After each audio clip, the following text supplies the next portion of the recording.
À Québec maintenant, chez nous, le grand public peut s'initier aujourd'hui à l'archéologie en visitant un site de fouilles utilisé par les étudiants de l'Université Laval. Alors, notre collègue Sébastien Dubois était sur place un peu plus tôt. Et on est sur les terrains de la ferme Cadet à Québec. C'est un site qui aurait été même très occupé, dit-on, à partir aussi du 17e siècle. Derrière moi, ce sont les vestiges d'une habitation qui date du 19e siècle. Ici, il y a plusieurs sites de recherche sur le terrain où on se trouve. C'est un chantier école, en fait, pour des étudiants en archéologie historique de l'Université Laval. C'est la 5e année qu'on est en opération ici et aujourd'hui.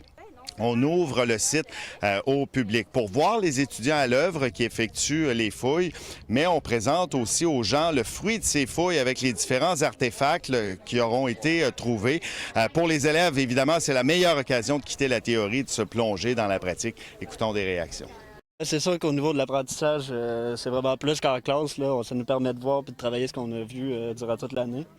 Puis surtout au niveau des sols, au niveau des vestiges, c'est des choses qui sont dures à voir dans les manuels. Donc, le fait de pouvoir voir les couches de sédiments une derrière l'autre, puis l'occupation que ça fait, ça nous permet vraiment plus de comprendre ce qu'on apprend dans nos livres. On essaie de leur montrer les bases des techniques de fouille avant qu'ils viennent, avant qu'ils et elles viennent ici.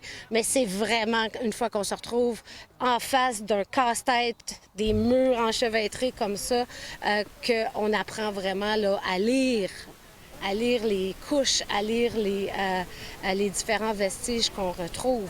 Alors, c'est une façon de faire découvrir le métier, d'une part, qui sait aussi susciter des vocations chez les plus jeunes. Alors, les gens qui peuvent se déplacer ici aujourd'hui, il y a le travail terrain d'une part, mais il y a tout ce travail post-terrain que les étudiants doivent faire parce que les objets qu'on va avoir trouvés, on les envoie en laboratoire, ils seront nettoyés, catalogués et puis analysés également.